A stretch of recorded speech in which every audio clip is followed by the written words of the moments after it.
the recipient of more than 20 honorary degrees, a MacArthur Fellowship, and the Blue Planet Prize, Lester Brown has been called, quote, the guru of the environmental movement, unquote. His latest book, Plan B 2.0, Rescuing a Planet Under Stress and a Civilization in Trouble, forms the basis for our discussion this evening. Welcome to Cambridge Forum, Lester Brown.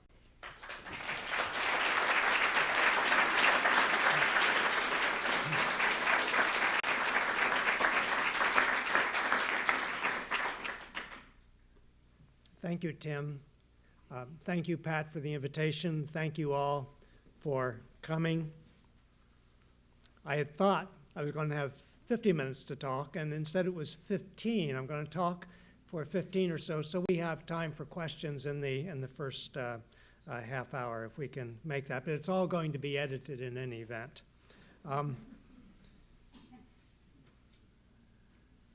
When you were talking, Tim, about Plan B 2.0, I remembered being introduced once by the late Senator Paul Simon of Illinois, and he held up the latest book and said, Lester's written the sort of book that once you put it down, you can't pick it up again.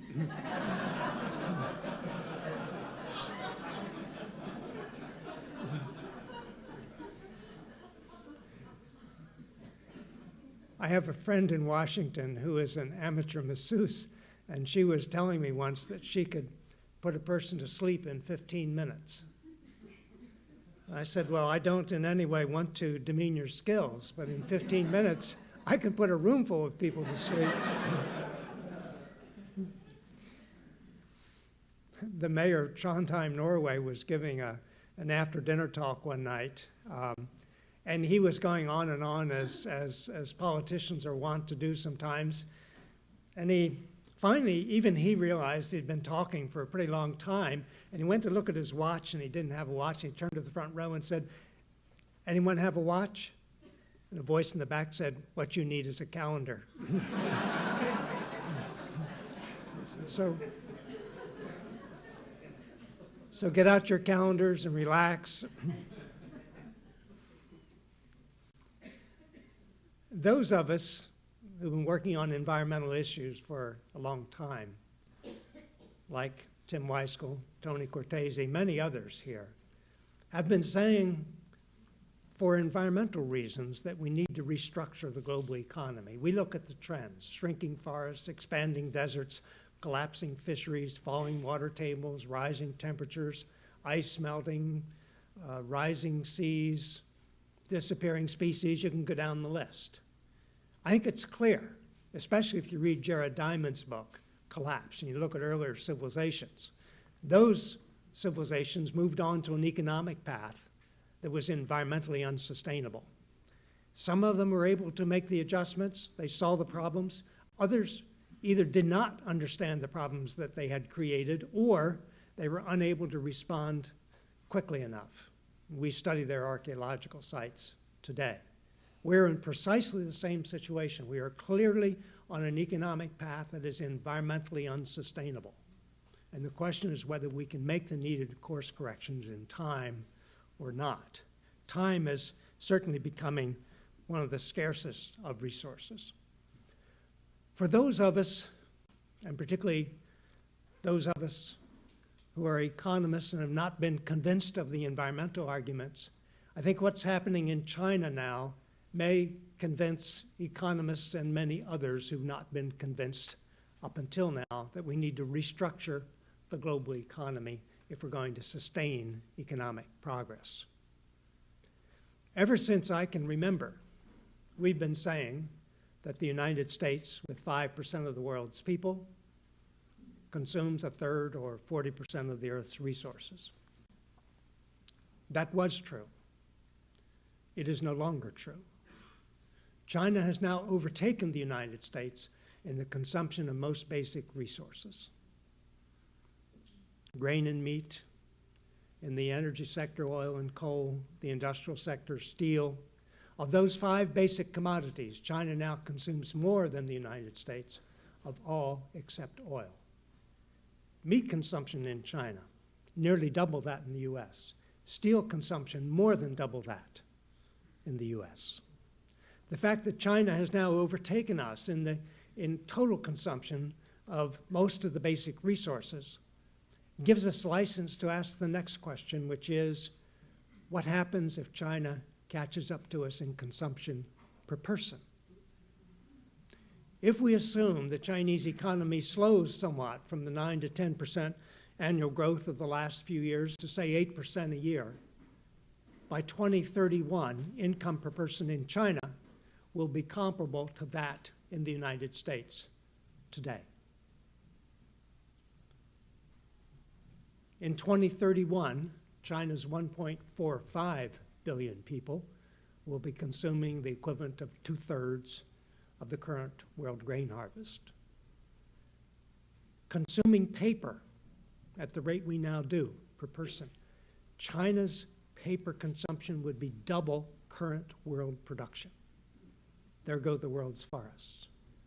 Or consider cars. 3 cars for every 4 people. In China, as we now have, 1.1 billion cars. The current world fleet is 800 million cars.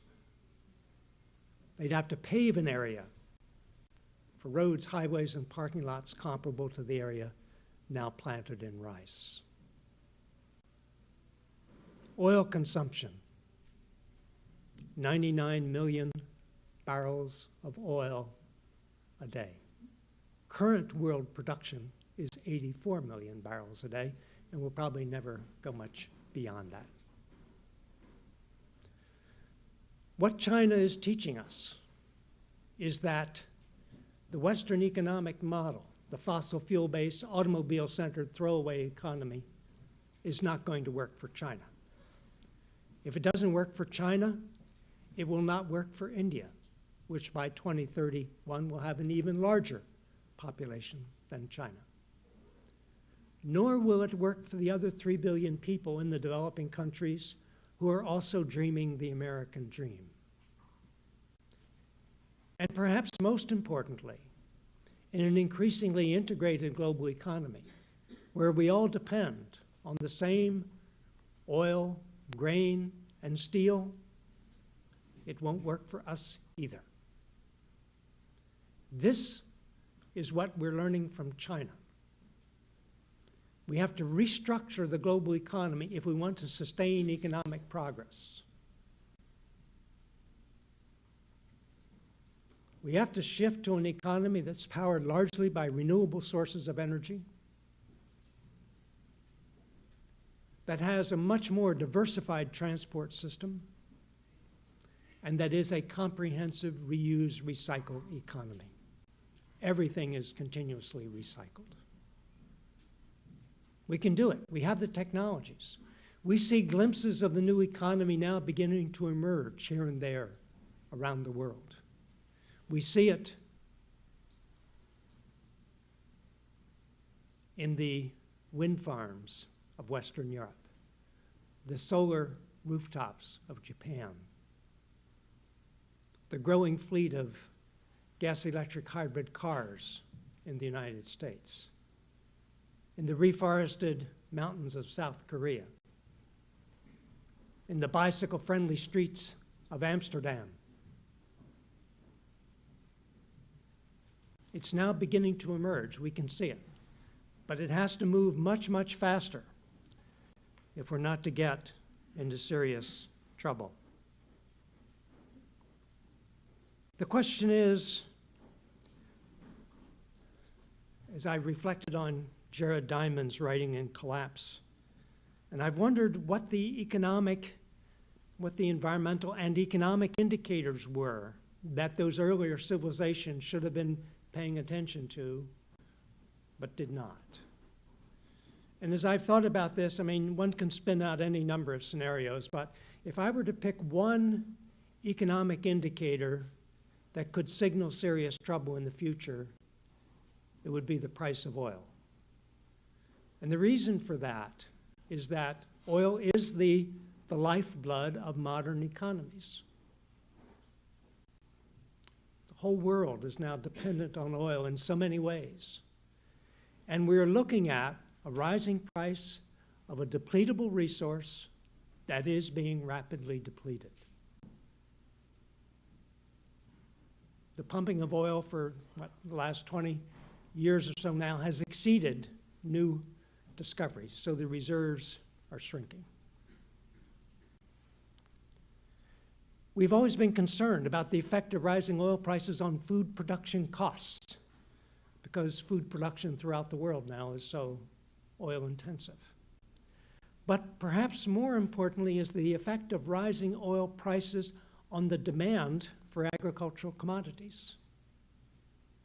Almost everything we eat can be converted into automotive fuel, either in the form of ethanol or biodiesel. Wheat, corn, soybeans, sugarcane, you name it. And what's happening is that with the price of oil at $60 a barrel, it has suddenly become profitable to convert many agricultural commodities into automotive fuel. This is one of the fastest growing industries in the world today. We now have, as of this month, 95 ethanol distilleries converting corn into ethanol in this country, 35 more under construction, many more in the planning stages. Brazil, producing ethanol on a comparable scale. Western Europe, many plants being built now, both biodiesel and ethanol. We're seeing enormous growth here, and what this means as the number of ethanol distilleries and biodiesel refineries increases is that service stations are beginning to compete with supermarkets for the same food commodities. And we're setting the stage for competition between the 800 million of us who own automobiles and the 2 billion poorest people in the world who are spending a half to 70% of their income on food. And if I were to sketch this out further in a decline and collapse scenario, it would be in the form of rising oil prices leading to rising food prices that in turn will lead to political instability in low-income countries. Instability on a scale that could disrupt global economic progress. Good luck.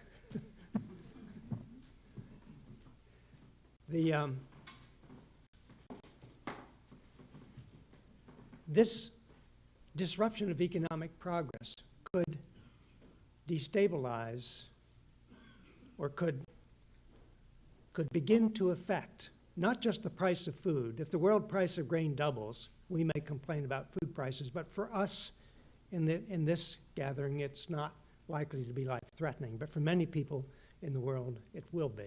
And that instability could disrupt global economic progress, affecting the Nikkei index, the Dow Jones 500, many other key economic indicators. Then it would be affecting all of us. Now, there is an alternative to this new automotive fuel economy that's beginning to emerge, and that is a shift to gas-electric hybrids with a plug-in capacity. If in this country we were to decide either for oil security reasons or climate stability, climate stabilization reasons that we're going to want to cut oil use in half, if we were to shift to gas-electric hybrids entirely over the next decade, comparable to, say, the Toyota Prius, we could easily cut gasoline use in half. How many of you own Priuses? Wow. Wow. There were 12 or 14. This may be the Prius center of the universe. This is how you tell if an audience is serious or not, Tim. This is great. Almost to the golden retrievers.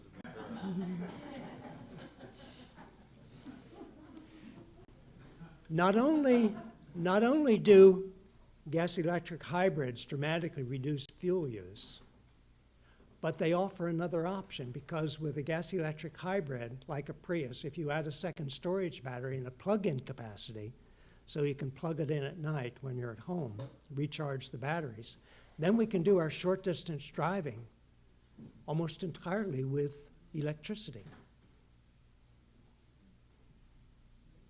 The daily commute, grocery shopping, that sort of thing. If at the same time we invest in thousands of wind farms across the country, feeding cheap electricity into the grid, then we're largely running our cars on wind energy. This is one of the most exciting for me ideas in the book, and what we're seeing is advances in gas-electric hybrid technology and in wind turbine design, setting the stage, the technological foundation for an entirely new automotive energy economy. I won't go into it in a lot of detail because of time constraints, but the exciting thing about wind is extraordinarily abundant. 3 states, according to the Department of Energy, North Dakota, Kansas, and Texas, have enough harnessable wind energy to easily satisfy national electricity needs. This is a vast resource. And one of the neat things about the marriage between gas-electric hybrids and wind energy is that the batteries in the fleet of hybrids become a storage facility for wind energy. One of the weaknesses of wind energy is it fluctuates. The other thing is, of course, you always have that tank of gasoline as a backup in the gas-electric hybrid if you need it. So this is a great way of developing our wind resources and integrating them into the economy in a major way. The neat thing about wind is it's abundant, cheap, inexhaustible, and it's ours. No one can disrupt the supply. So these are some of the things we need to be thinking about as we look at how to restructure the economy. I selected the U.S. automotive sector because as we look at restructuring the global economy, that's the one that always sort of has people throwing up their hands, but what can we do about all the oil we use in automobiles, where there is something we can do, and we have the technologies to do it now. We just need a little bit of leadership, putting the pieces together, and we're off and running. Entirely doable. Plan B 2.0 has 3 basic components. One is restructuring the global economy, and I've been talking just a bit about that. The restructuring can be driven largely by restructuring the tax system. We're not talking about increasing taxes. We're talking about reducing income taxes and offsetting that with an increase of environmental taxes. A tax on carbon emissions, for example, would accelerate the shift to gas-electric hybrids and wind energy. Incidentally, the electricity equivalent of a gallon of gasoline coming from a wind farm drawn down at night is less than 50 cents a gallon. Less than 50 cents a gallon. It's hard to beat that. We have the technologies. So the economic restructuring, the key is to get the market to tell the environmental truth. The CDC did a study on the cost to society of smoking a pack of cigarettes. It's sort of a classic looking at the indirect costs. The cost of treating smoking-related illnesses and the cost of lost worker productivity from those illnesses. And what they pointed out was that the cost to society of every pack of cigarettes smoked in this country is $7.18. Those are real costs. Someone pays them. The smoker, the employer, taxpayers underwriting Medicaid, someone pays that. Same thing for a gallon of gasoline. Instead of $2 or $3, there's another $9 there. We're actually looking at $11. Someone pays that, those indirect costs. It may be the next generation. It may be us. It may be the cost of the military adventures in the Middle East, or it may be the cost of climate change. It may be the cost of air pollution and respiratory illnesses, a long list of indirect costs. We need to get the market to tell the environmental truth. We are all economic decision makers as consumers. Corporate planners, government policymakers, investment bankers, we all rely on the market for information to guide our decision making. And we're getting bad information, we're making bad decisions. Øystein Dali, former vice president of Exxon for Norway and the North Sea, who took my place as board chairman at WorldWatch when I stepped down a few years ago, once said, and this was a number of years ago after the collapse of the Soviet Union, he said, socialism collapsed because it did not allow the market to tell the economic truth. Capitalism may collapse because it does not allow the market to tell the ecological truth. And this is our challenge. If you were to ask me, what's the single most important thing that we can do as individuals? It is to push for tax restructuring, reduce income taxes, raise environmental taxes. That's the key to restructuring the global economy. The second component, and it's related to this, is eradicating poverty and stabilizing population. And I put those in the same package because they're closely related. Eradicating poverty is not handing handouts to people. It's making sure that all youngsters of primary school age get an education. It means that we have rudimentary health care in villages throughout the world. It means that women everywhere have access to reproductive health care and family planning services. This is the eradicating poverty, stabilizing population component. It would cost $68 billion a year. The third major component of Plan B 2.0 is what I call earth restoration, reversing the deforestation, soil conservation, restoring fisheries, water conservation and efficiency. You can go down the list. Protecting the Earth's biological diversity.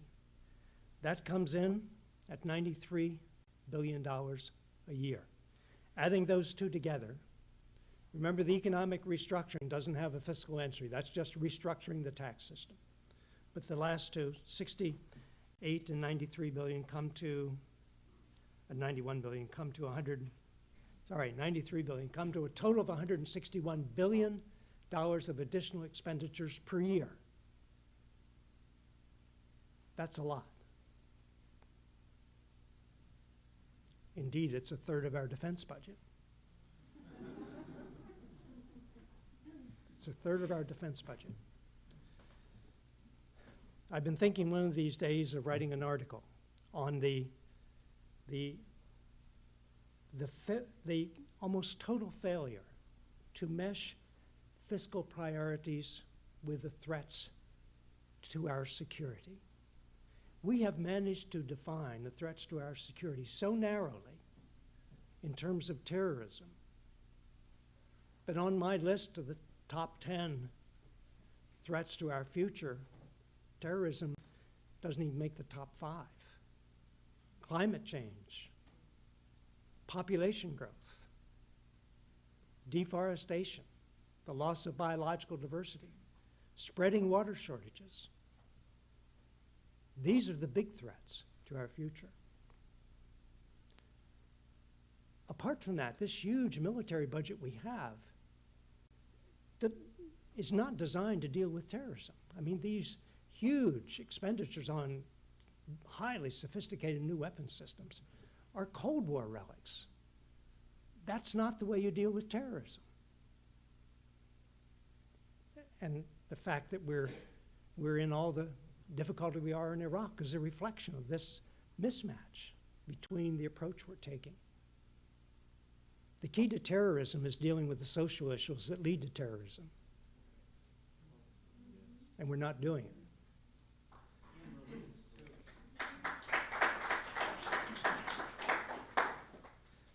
A final point before turning to questions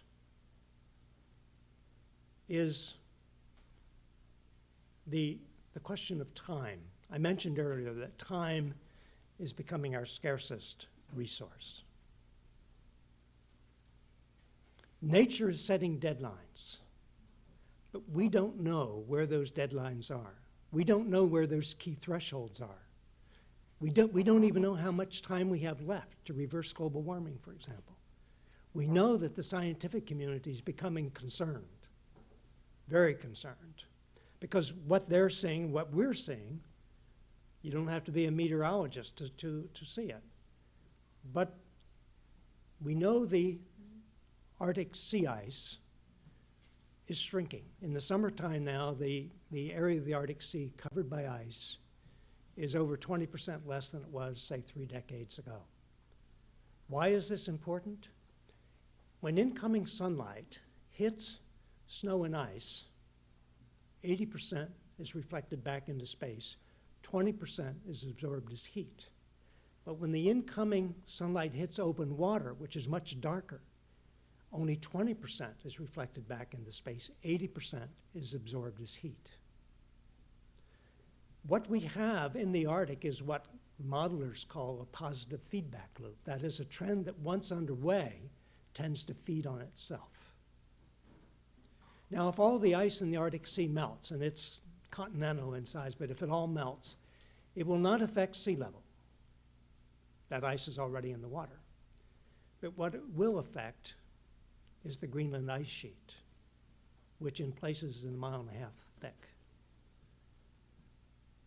It is beginning to melt, and at an accelerating pace in recent years.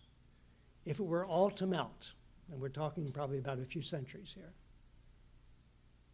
sea level would rise by 23 feet.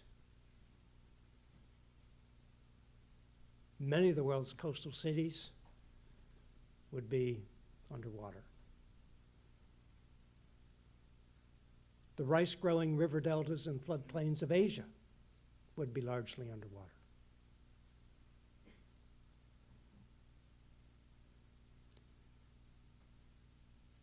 What we may be looking at, perhaps for the first time, is a potential social fracturing of society along generational lines, when the next generation begins to ask the question, why didn't you do something when there was still time, when you could still turn the situation around, when you could still reverse the warming of the earth, could still reverse the ice melting? We've had social fracturing before, but it's always been along racial or ethnic or religious or geographic lines, not along generational lines. This could be the wake-up call. People often ask me, not only in this country but around the world, what can I do? Well, there are a lot of things we can do as individuals. I mean, you've demonstrated that buying Prius is one of them, for example. But most importantly, more important than all the lifestyle changes we make individually, is changing the system. And that means becoming politically active. Raising these issues in campaigns, supporting those candidates who recognize the need for rapid change, for restructuring of the global economy in order to sustain economic progress. Local campaigns all the way from the city council to the White House. It means becoming politically active, saving our civilization, and that's what's at stake. Plan B 2.0 is seen by many as an environmental book, and indeed it is. But it's not only about the future of the environment. More fundamentally, it's about the future of the economy. And most fundamentally, it's about the future of our early 21st century civilization. We've got to make a lot of changes in a short period of time. That's our challenge. I'm so pleased that so many of you have come out tonight, including all those who are standing outside. But this is a sign, an indication of rising concern. I see it across the country. We see it in the 208 mayors of cities in the United States who have signed on to the Kyoto Protocol. When you think about it, this is an amazing thing. All the major cities in the country, Los Angeles, Chicago, New York, Democratic mayors, Republican mayors. It's interesting because this, in a sense, is a grassroots political revolution. It is a response to the leadership vacuum on the climate issue in Washington. And I don't think we've quite recognized it yet. But it's one of the more hopeful signs that I see. I could go on with others, but in the interest of time, I want to mention that because it's an indication that something is happening in this country. I think we're moving toward one of those social thresholds beyond which change can come rapidly and sometimes unpredictably. Having said that, I'm not sure exactly when or exactly what form it will take, but clearly pressures are building. It shows in the polls, it shows in the activities of mayors, as I just mentioned, individuals, new coalitions forming.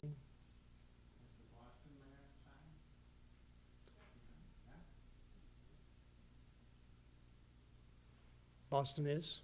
Yeah. So these are some of the reasons for hope. And with that, Tim, if it's appropriate, I'd be happy to respond to any questions that you might have. Okay, thank you.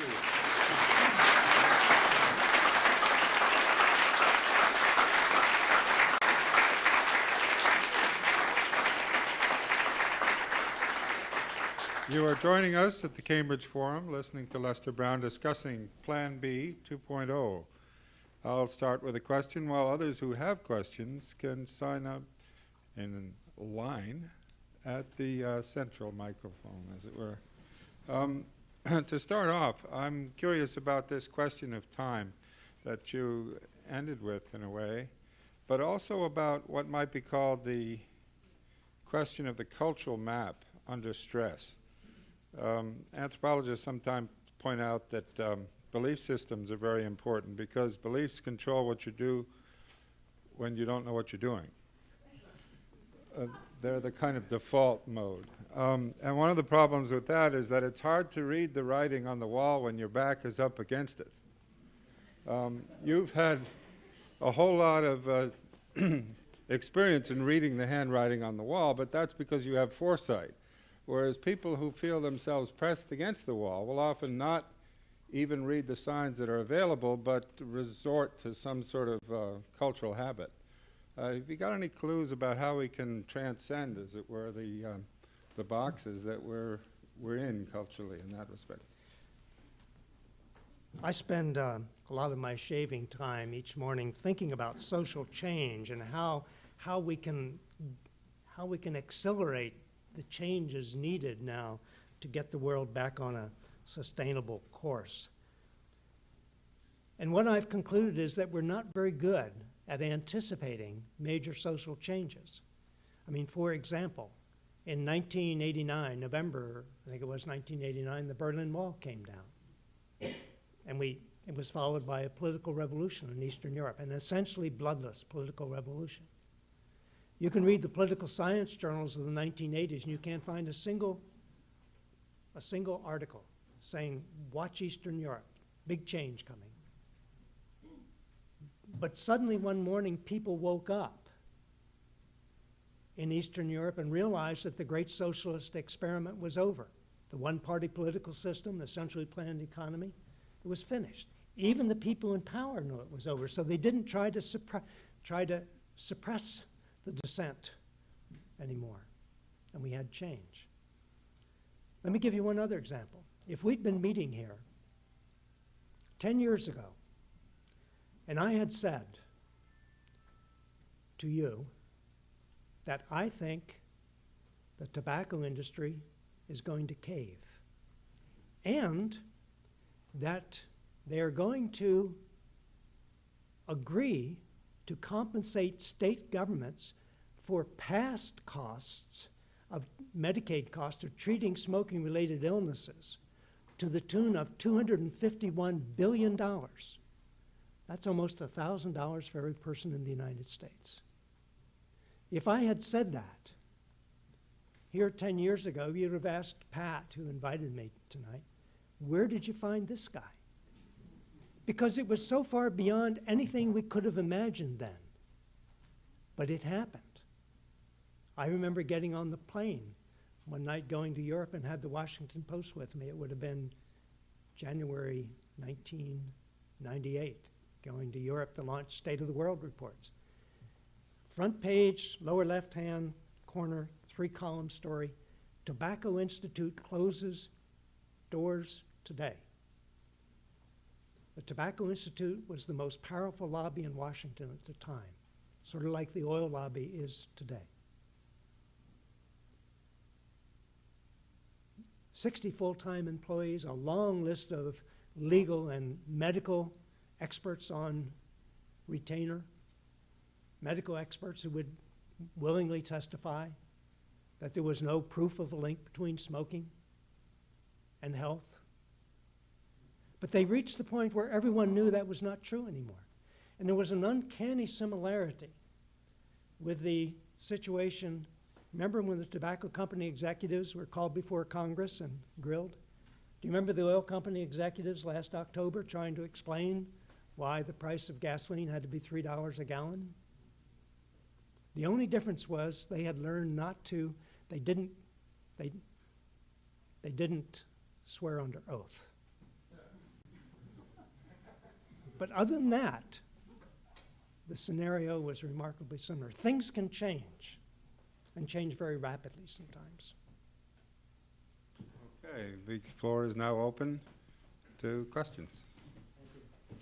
You used the term economic progress twice in your remarks, and traditionally in this country we've used economic growth as an indicator of progress, but as you know, our system of accounting treats extraction of resource capital as income.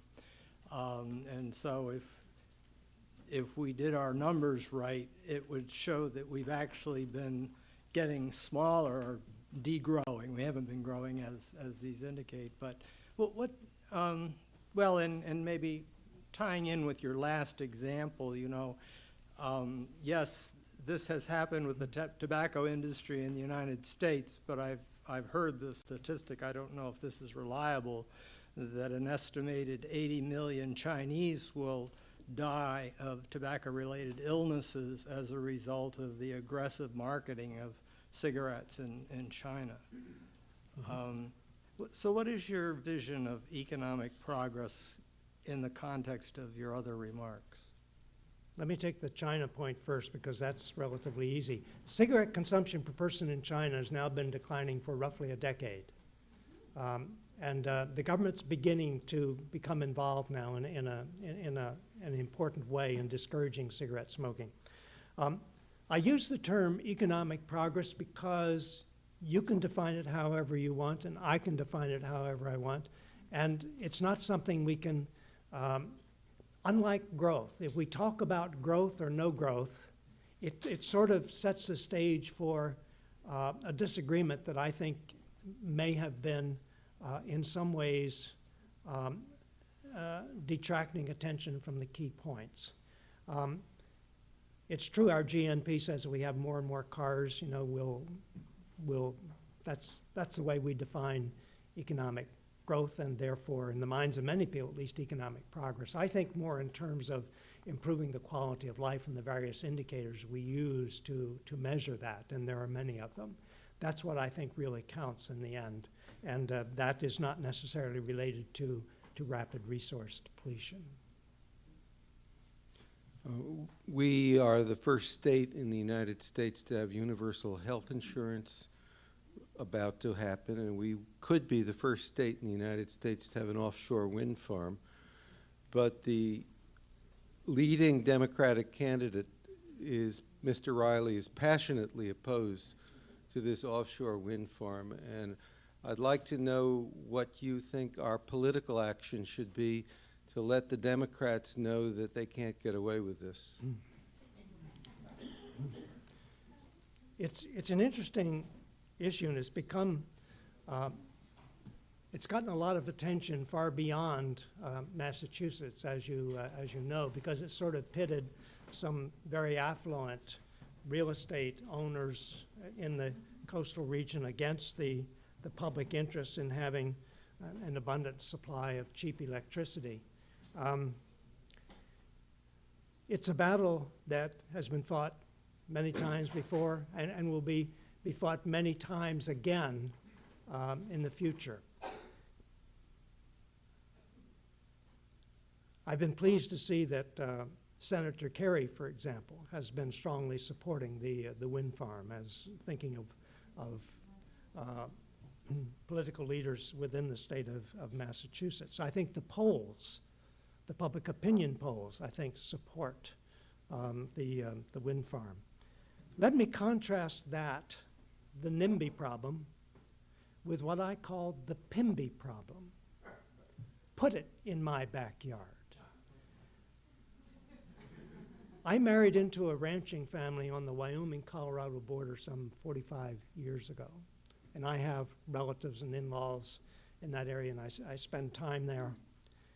When Xcel Energy, the major utility in Colorado, announced they were going to take proposals for 775 megawatts of wind generating capacity. That's about twice the size of the Cape Wind project, huge.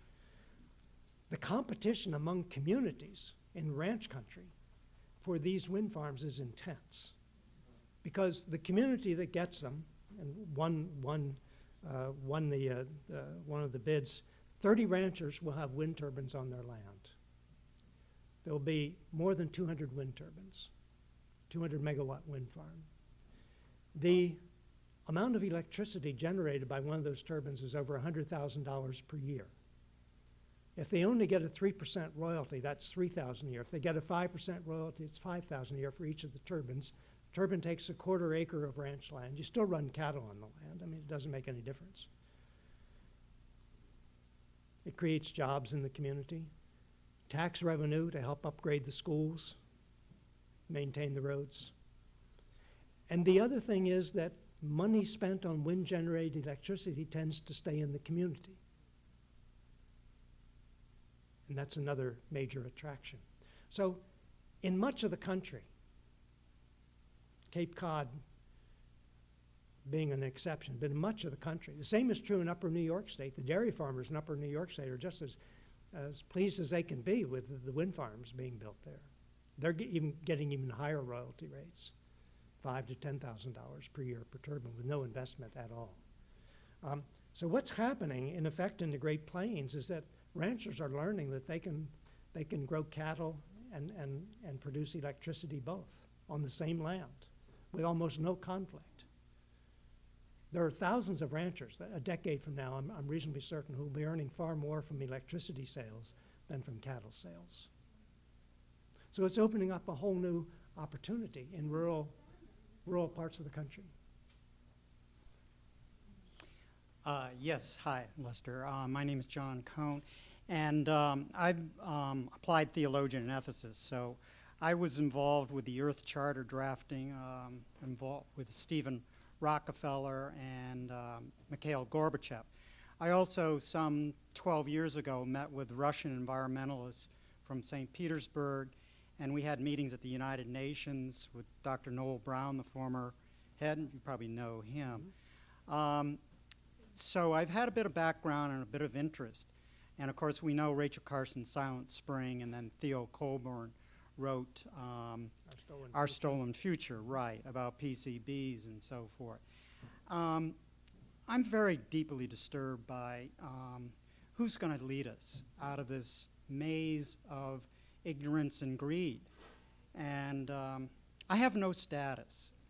I've known Tim for a long time, and I have a deep understanding and concern as a pastor and choosing theology, a long-term cancer survivor, and I don't think your message is strong at all. When you talk about the economy and Priuses, I mean, my God, that is so clear to the masses. We need a little bit more courage from someone like you who has you've worked your heart and soul, I'm sure, into all of your efforts. But it's just like what happened to the Earth Charter. Where's Stephen Rockefeller? Where's there's no leadership in terms of courage to stand up and say, look, we're becoming Easter Island. No one seems to be willing to have the passion, fire in the belly of the soul. I don't know, can you tell me where you are in this regard? I might be able to tell you where I think I am. One of the major contributions in the last year or so in this field that you've described, I think has been the book Collapse by Jared Diamond. And the reason I think it's important is because I think it gives us license now to talk about our own civilization against that backdrop. And that began to happen as soon as his book came out. And I mean, many of us in this room, you and I are not the only ones, have been frustrated by the lack of progress and the lack of change and the lack of response. It's almost as though we're flying blind and just can't see. But change comes quickly sometimes. I mean, one of the other examples I turn to, and in some ways it's more like this, is what happened at the beginning of World War II. If you had conducted a poll on December 6, 1941, and asked the question of the American people, do you think we should get involved in the war or not? I would guess at least 85%, maybe 95% would have said nothing doing. And then everything changed. Now, I'm not necessarily saying we need a Pearl Harbor of the environment or of climate change to wake us up. Katrina was an important step in that direction. It clearly began to register, and I don't think we've fully absorbed that yet. But the thing that was amazing was that and this comes to the leadership question, on January 6, 1941, January 6, 1942, President Roosevelt, in his State of the Union address, laid out the arms production goals for the United States. He said, we're going to produce 40,000 tanks, 60,000 planes, 6 million tons of shipping, because suddenly we're faced with an enormous logistical problem, challenge of fighting two major wars on the far side of two oceans. I mean, starting almost from a standing start. We were actually preparing somewhat, but not very much. And it wasn't, I mean, no one had ever seen arms production goals like that and numbers like that before. I mean, they were overwhelming. But what he and his colleagues knew was that at that time, the U.S. automobile industry represented the largest concentration of industrial power in the world. And so after he laid out the goals, he called in the leaders of the industry. You know the story. And he said, because you guys represent such a large share of our industrial capacity, we're going to depend heavily on you to help reach these arms production goals. And they said, Mr. President, we're going to do everything we can, but it's going to be a stretch, producing cars and all these arms too. He said, you don't understand. We're going to ban the sale of private automobiles in the United States. That was major. But what I would think... That's leadership. Yeah, well, the movie Scared Straight, did you ever see it? It's about juvenile offenders who were taken into an adult prison. But what I'm saying, the fear factor can mobilize, but if you're not concerned, I mean, I'm deathly concerned about the future of the planet. But I know it can be reversed because God doesn't create disease or this. It's only the problem is in the heart and the soul level and lack of passion for us to be scared to honor the divinity and have a reverence for life. That's what's lost, is the reverence for life. Good point. My name's Ambrose Spencer. I'd like to ask a question about the regulation of capital accounts. In the WTO and some of the other regional economic organizations, cost-benefit analysis has been, is required to justify any new regulations on behalf of the protection of human beings or nature. And most of the regulations along the lines of environment have focused on expense accounts. We've been talking about natural Right. capital and expense accounts. In the man-made economy, we have capital and expense accounts. And many of the people who work in the area of energy, which I'm particularly familiar with, are very concerned about capital investments being made in the next 5 to 10 years that are going to last for 20 to 50 years. Tell me what your recommendations are for regulating capital accounts, Right. identifying the early control-oriented instruments, and then the later market-based instruments for capital regulation. Good question. One of the approaches to this is to work on restructuring national accounts and introducing green accounting, if you will, that takes into account the environmental consequences of things. That's a long road, and it requires going through the UN system to redo national accounts across the board. It's a useful thing for some countries to do. My major concern is focusing on the individual resources, because that's where the decisions are made in governments. If we look at, I mentioned the cost of cigarette smoking, for example, the indirect cost, $7 plus a pack. That then enables governments, state and local and federal, to begin taxing up to that level. It sort of legitimizes it. And the same is true with gasoline if we begin to cost it out. I mean, some European countries are already paying $7 a gallon for gasoline, so it's entirely doable to do these. But I think we need to begin costing things out. The Chinese did an interesting exercise on this. I don't know if you remember the flooding in the Yangtze River Basin in the summer of 1998. Went on for many weeks, and the government kept saying, well, this is an act of nature. Well, it was. It was the monsoon season. There was flooding in China. But there was more than that. And in mid-August, the government convened a press conference in Beijing, and they said, this flooding is, caused by an act of nature, but there's also a human contribution. We've been deforesting in recent years the upper reaches of the Yangtze River Basin. The result was $30 billion worth of damage. In Chinese terms, that's equal to the value of the annual rice harvest. I mean, it was not a trivial hit that they took from all this flooding. But they then said, and this is the interesting part, relevant to your question, they said, we're going to ban all tree cutting in natural forests in China because the value of trees standing is 3 times that of trees cut.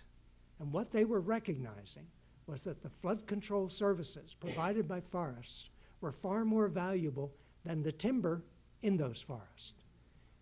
For scientists, that was an aha moment. I mean, suddenly they saw it. That is, in effect, what the world needs to see. This distinction between the market price of those trees, reflected in the price for timber, and the value to society. So I think that's going to be the key, looking at the individual things, whether it's burning fossil fuels or cutting trees or what have you, and concentrating on them and using that to restructure the tax system. Thank you kindly. Hi. Guess I'm just hoping for a few more words of hope here. Specifically, you talked about changing the political system. I'm sure you know that by just about any objective legislative measure, New England is one of the best areas of the country in terms of who we send to Washington, et cetera, our own behavior, compared to, like, in New England, the West Coast. You know, what do we do about the rest of the country that's dragging us down the tubes? Thank you. Go ahead.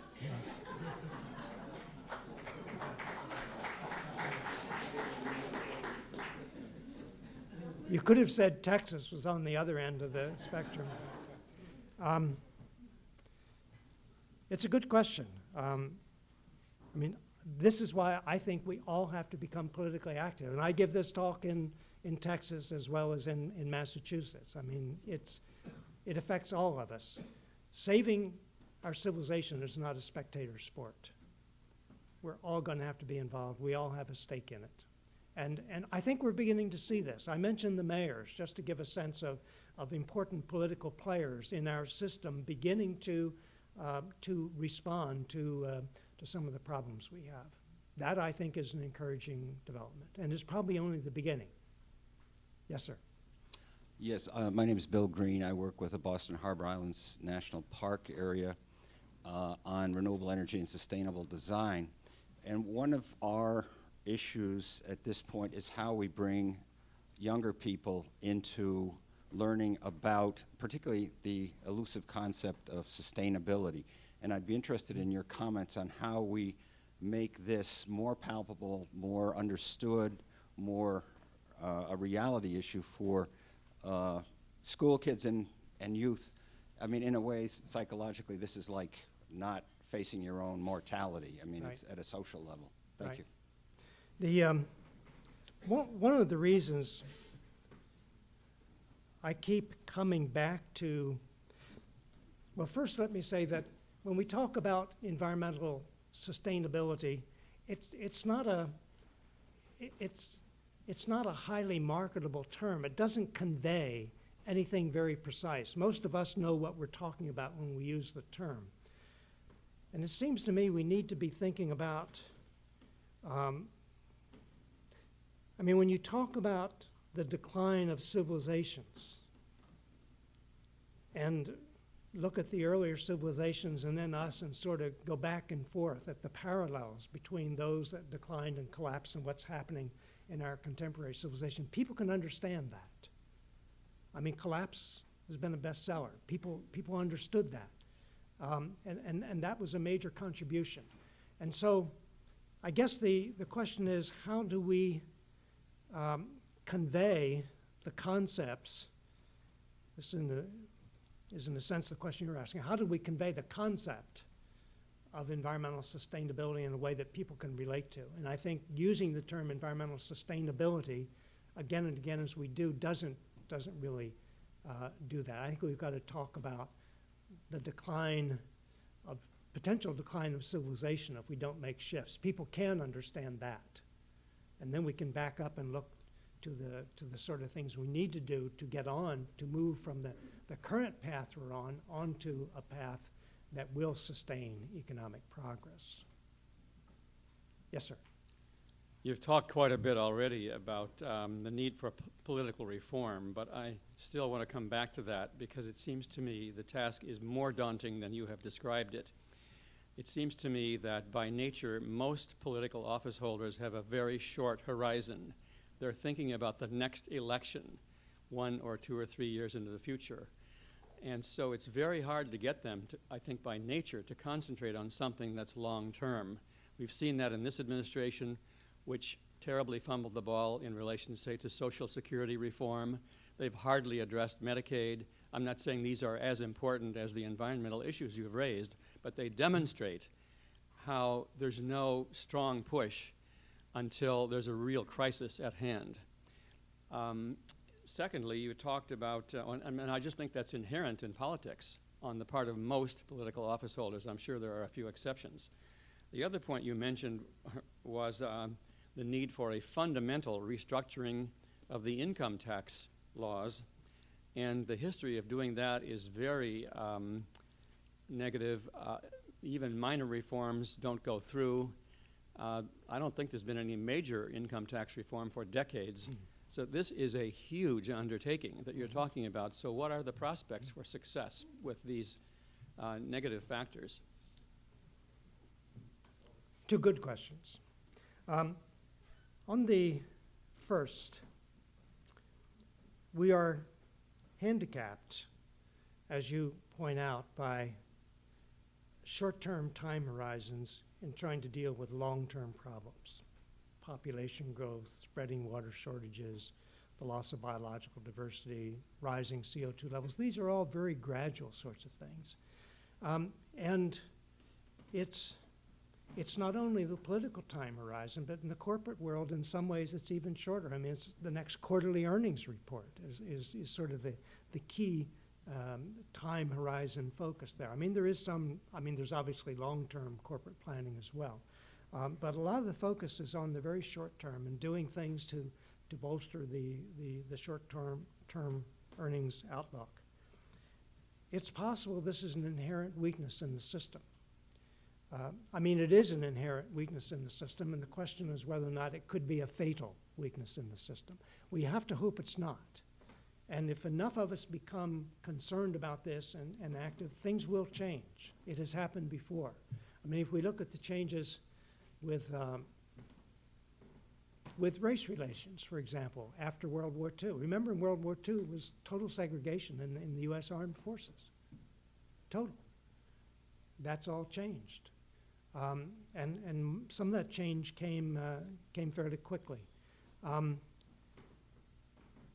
Changing role of women in society. I mean, historically, a fairly recent phenomenon, but huge in its implications. So some of these things do happen fairly quickly in a historical sense.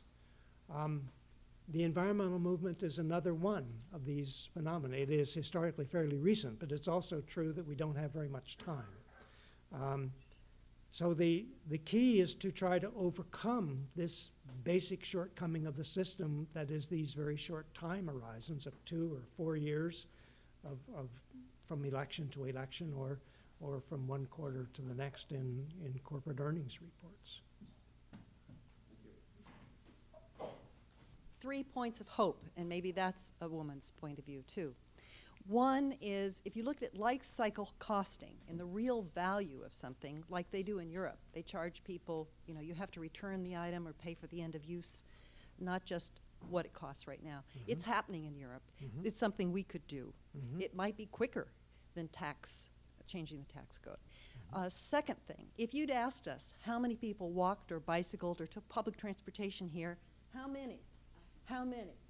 That's much more than just the Prius buyers.